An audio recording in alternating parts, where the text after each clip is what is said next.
Mega love shoutout. Pakinggan na natin sa ano ba to? Billionaire News ba? Hindi pala, sorry. Hindi pala, DCMM pala to. Basta pakinggan natin. Okay, pasok. Attorney. Ang nangyayari dito sa Senate Flix dahil talagang lahat naka-hook up, talaga lahat nakabantay dyan. Yung mismong, medyo na may kumonti lang yung nanonood dahil nga nakabantay dito sa nangyayari sa Mindanao, yung lindol sa Mindanao. Pero tuloy-tuloy tong Senate Flix, parang talagang hindi rin papaawat yung magkabilang panig. Kausapin natin si Attorney Jess Falsis, isa pong political scientist at a public interest lawyer. Magandang hapon po, Attorney Jess. Good afternoon, Sir Zandro and Mamaan. Good afternoon. Kamusta? Anong latest? Anong latest? Saan ba pupunta to? Kanina, di ba, a few hours ago, Senator Win Gatchalian said that he has a full operational control of the Senate. What does that mean? Kasi bago ko pumunta dito, nagsabi ng isang Tweety Bird na lumilipad sa Senado na si Senator Win Gatchalian na talaga ang wini-recognize ng Land Bank. Okay, bakit importante yun? Kasi yung bank account ng Senado, in terms of sweldo. Hindi lang sweldo. Budget. Importante din yung MOOE ng mga senador. Yes. Hindi na yan dadaan kay Senator Alan Peter Cayetano. Hindi na natin siya matawag na Senate President. We have to call him na. I have to call him na Senator Alan Peter Cayetano. Hindi na siya yung pumipirma niyan at hindi siya yung kinilala ng Land Bank. Apparently. Kasi kakapirma lang kanina, just a few hours ago, ni Senator Win Gatchalian, acting Senate President, ng lahat ng mga documents relating to financial aspects of the Senate. What does that mean? That means talagang de facto and de jure, in fact, and in theory, it is Win Gatchalian who was in control of the Senate. Pero ngayon kay mahapon lang, binasura ng Korte Suprema yung petisyon ng guro na si John Barry Tayam na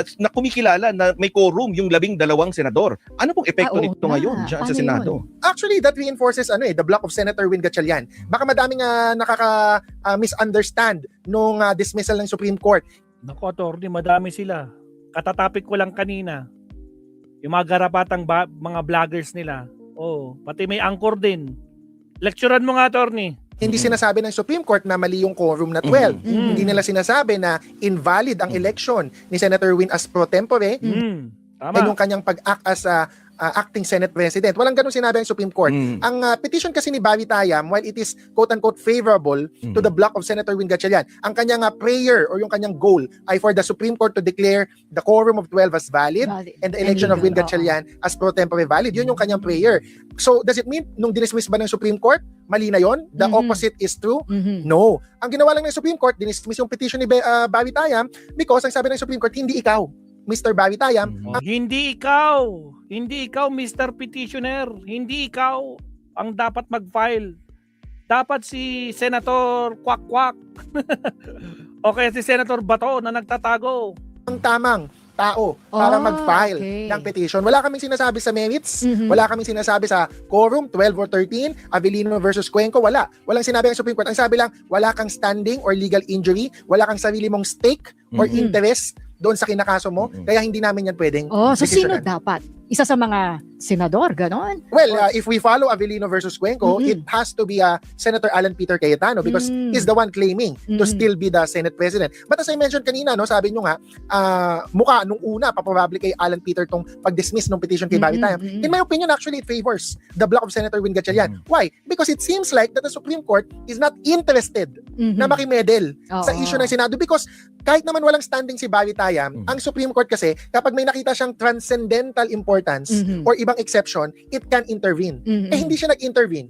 It means the Supreme Court does not think that the issue is something that it should intervene in urgently. Walang urgency. Kasi nga, why? De facto, nakikinig ang Senado kay Senator Win Gatchalian. Sabi niya, work from home. Nag-work from home ang mga tao. Nag-issue din ng memo si Alan Peter Cayetano. Sabi niya, hindi work from home. 8 to 5 p.m. ang working hours. May inisyu ng ganung notice Walang nakinig. si Senator Alan Peter Cayetano. But hindi pumasok ang mga employees work from home. Sila, that's one. Second, maliban doon sa sinasabi kong Land Bank kanina, 'di ba? We have to notice. Nag-issue ng notice si Senator Win Gatchalian ng notice of pre-trial order. I don't know kung na-spot niyo yun. So sabi niya sa impeachment prosecutors, sabi niya sa House, sabi niya kay VP Sara, nag-issue siya ng notice, let's meet on June 18 para magkaroon ng pre-trial sa impeachment. Walang in-issue si Senator Alan Peter Cayetano na similar order. Only Win Gatchalian issued a notice of pre-trial. So what does that mean? Siya talaga yung acting Senate President kasi siya nag-issue nun as a presiding officer of the impeachment trial. So overall, itong dismissal ng petition ni Barry Tayam actually reinforces the fact na internal political issue yung election ng Senate President, Senate Pro Tempore, ng leadership ng Senate, and the Supreme Court is more or less saying, hands off kami dito. For now. Sa Abilino versus Cuenco noong 1949, ganun din naman yung unang ng Supreme Court, di ba? Hindi rin muna sila nakialam. Ang unang desisyon nila, wala silang jurisdiction. Yes. Hindi kami pwede makialam kasi Oo. may tinatawag pang political question. Yes. Hindi nakikialam ang Supreme Court kasi legal question lang ang pinapakialaman niya. Kung pampolitika yan, ay, hep. Hindi kami makikialam. Paano naging politika? Kasi numbers game Correct. Election ng mga senador. So sabi ng Supreme Court, ba't kami makikialam dyan? Kayo lang naman ang pwede bumoto sa isa't isa. Kami Supreme Court, hindi naman namin pwede iboto ang Senate President So kayo mag-ayos niyan. Yun yung first decision. So kailan pumasok yung SC doon? Yun nga, ang kamalian ng ibang lawyers, hindi nila nabasa yung second decision. May second decision kasi nag-MR, nag-motion for reconsideration si Avellino. Natalo si Avellino sa first round, hindi siya pinanigan ng Supreme Court kasi nga wala daw jurisdiction. So sa second round, sabi ng Supreme Court, yes, we have jurisdiction and the quorum of 12 is valid out of 23 based on the reason na pag may nasa abroad or pag may nasa wala sa coercive jurisdiction ng Senate, hindi siya pwede sa counting of the quorum. So panalo doon si Senator, acting Senate President Win Gatchalian, legally from the Supreme Court, from the recognition by the House, from the recognition by Malacanang. I have to mention nung Avellino din, hindi kasi natatandaan din ng iba nating mga abogado kasi hindi nila tinitingnan yung history. President Quirino, back then, also recognized the election of Cuenco. And that was noted by the Supreme Court na ang recognize ng presidente ay yung paksyon ni Cuenco na valid. Why is that important? Because the Supreme Court will see, the political branches recognize each other, there's nothing to resolve. Bakit kami makikisali? Maayos naman yung galaw ng political branches. Pag nagsona ba si PBBM sa July 27, sino masusunod? Ang masusunod si Senator Win Gatchalian. Why? Because the House recognizes him, the President recognizes him. Papaupuin ba sa likod ni PBBM si Senator Alan Peter Cayetano habang nagsusona siya? Of course not. Why? Sa batas na nangyayari yun And then ano pang proof natin? Sinong na-invite sa coordination meeting for the SONA? Not the Secretary General of Alan Peter Cayetano, but the Secretary General of the Gatchalian block. Si if I'm correct, no? Si Bantog yata. Si Bantog. Yung isa kasi si Montales. Si Attorney Jose Montales. Ito si Bantog is the Secretary General of the Gatchalian block. Assuming may dalawang block but so far based on the recognition by the political branches who are co-equal co-equal to. So sino masusunod? Senator Alan Peter Cayetano who insists he's still the Senate President, or all the rest of the government from the CSC to the Office of the President to Malacanang to the House of Representatives and the Land Bank in terms of the most important aspect. Kasi Senate President ka nga, wala ka namang pinipirmahan. Saan ka pa naging Senate President? So, attorney, kung wala nang kapangyarihan pa si Senator Cayetano, hanggang saan naabot yung kanyang pangungunyapit sa power? Well, we all know, kapit-tuko talaga siya and hindi siya nagle-let go ng power basta-basta until talagang it's crystal clear, 200% clear, hindi lang pwedeng 100%. Ba't natin nasasabi to? Nung House Speaker siya, hindi siya nagle-let go. Kahit naklaro na may numbers na si Lord Alan Velasco, sinasabi niya, I'm still the House Speaker, illegal yung session ni Lord Alan Velasco. Until last minute, saka na lang siya nagsabi, okay, I resign or wala na akong paki dyan, I leave it up to the Lord. So makakagulo kaya ito sa impeachment trial, sa darating na Yung dulo-dulo nito, baka mamaya madiskaril yung impeachment at magkagulo rin doon sa impeachment ay sa State of the Nation address, lalo na yung July 27, yun din yung araw ng unang resumption ng session. Sigurado ko walang gulo sa SONA Kasi as I've told you, the House recognizes Senator Win Gatchalian. So hindi makakaupo talaga si Senator Alan Peter Cayetano sa likod ni PBBM. They will be the ones in control, not the Senate, because it's in the premises of batasan so of the House. Possible i-ban sa batasan ng ang minority na ngayon. Black. Hindi. They will only be allowed doon sa upuan nila. They will not be allowed, like si Senator Alan Peter Cayetano, to sit beside or behind the President. So hindi ako nag-aalala July 27. Before July 27, July 6, first date of the impeachment trial. Yun ang tinitingnan ng mga tao. Pero ako ibang tinitingnan ko Ang tinitingnan ko, June 18. June 18 kasi nga, sa pre-trial. ang unang araw ng pre-trial, sino mag-a-attend. Of course, I expect acting SP Win Gatchalian kasi nga nag-issue siya ng notice of pre-trial. A-attend ang House prosecutors dyan.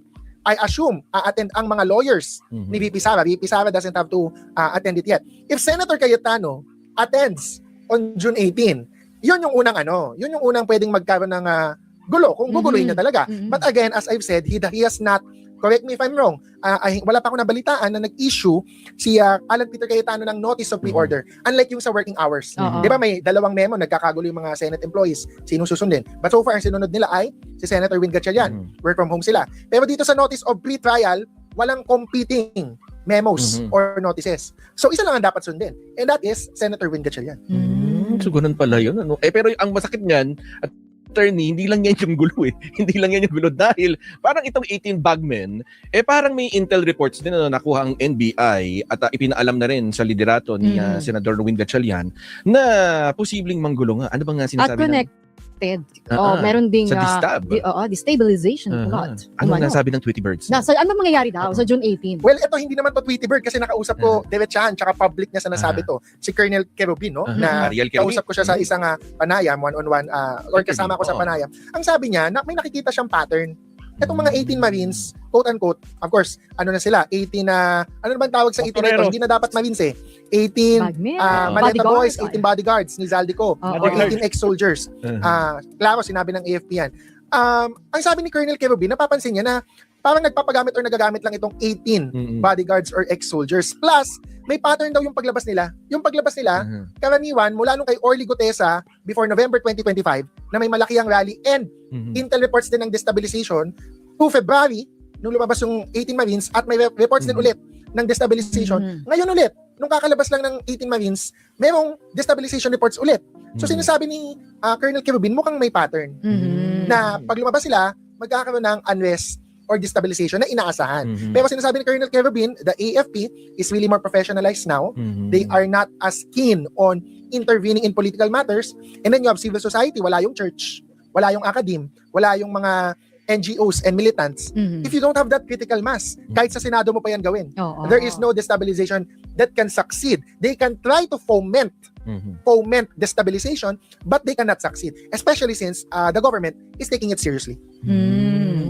So, imbes na Malacanang ang titingnan natin, sa June 12, ang titingnan dyan Senado. Kasi mukhang Senate ang punterya because meron ng mga president nung panahon ni Senator Bato, nung nagpakita siya, tapos nagtatawag yung mga kampo niya na, lumabas tayo, let's help Senator Bato, let's protect Senator Bato. May lumabas ba?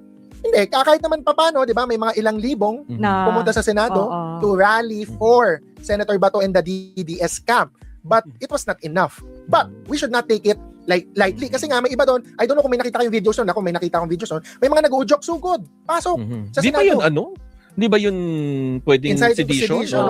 Tapos mayroon pang vlogger, kasi hindi na siya congressman, na nag-post noon. Sinasabi niya, madami nang namamatay sa Senado, kahit na totally fake news. Kaya siya in-expel sa wakas ng House of Representatives. But anong point ko? Ang point ko, nung panahon na yun na nagkakagulo, dahil sa paglabas si Senator Bato at ayaw niyang masumuko, tumataka siya, nagpapaprotective custody, meron ng ganong destabilization.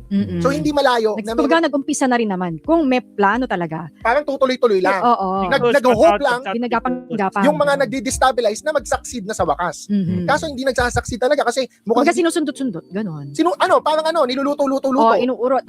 Or may lighter. Laging inuon yung lighter kaso na Hindi nagniningas. napupundi lagi yung yung apoy. Hindi, kasi nila yan Yan ang last ditch. That's what I would call their last ditch effort to avoid or derail the impeachment of VP Sara because as I've said, ano mangyayari ng June 18? Bakit June 12 ang alleged destabilization plot?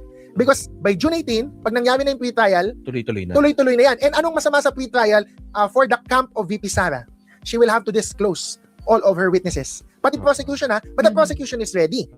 So bakit importante ang pre-trial? Because both sides will have to inform the Senate the exact name and list of their witnesses. Ay, teka lang, bibigyan daan lang muna natin to, attorney. Wait lang.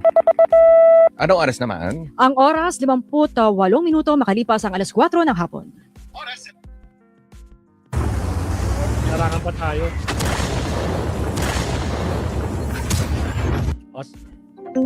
Mga bagong pasok, like and subscribe.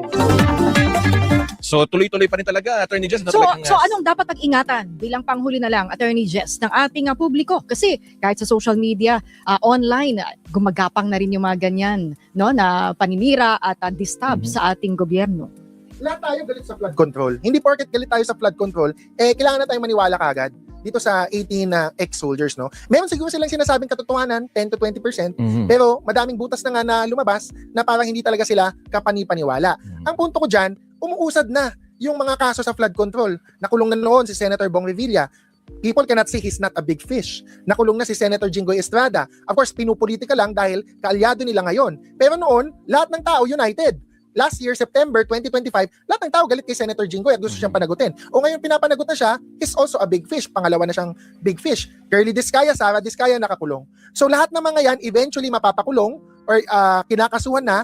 So kailangan lang natin ng patience, hindi natin kailangang mag-alsa, hindi natin kailangang mag-destabilize para lang makuha yung accountability na gusto natin. Pwede nating panagutin ang administrasyon na to, kung may pananagutan siya, sino man ang may pananagutan, pwede ding panagutin at dapat panagutin si VP Sara. Kasi meron ng mga ebidensyang mabigat na lumabas na hindi na natin pwedeng ma-ignore. Ay basta tuloy-tuloy lang tayo sa Senateflix at abang-abang tayo kung ano ang susunod na kabanata. Magna-number 1. Anong season na ba? May top 10 yan eh. Wala nang nanonood ng Netflix ngayon eh, no? Lahat nanonood ng Senado eh. Real time. Wala nang Netflix. Senateflix, Diyos ko po, Rudy. O, paano ba magarapata? Durog na naman kayo. Diyos ko po.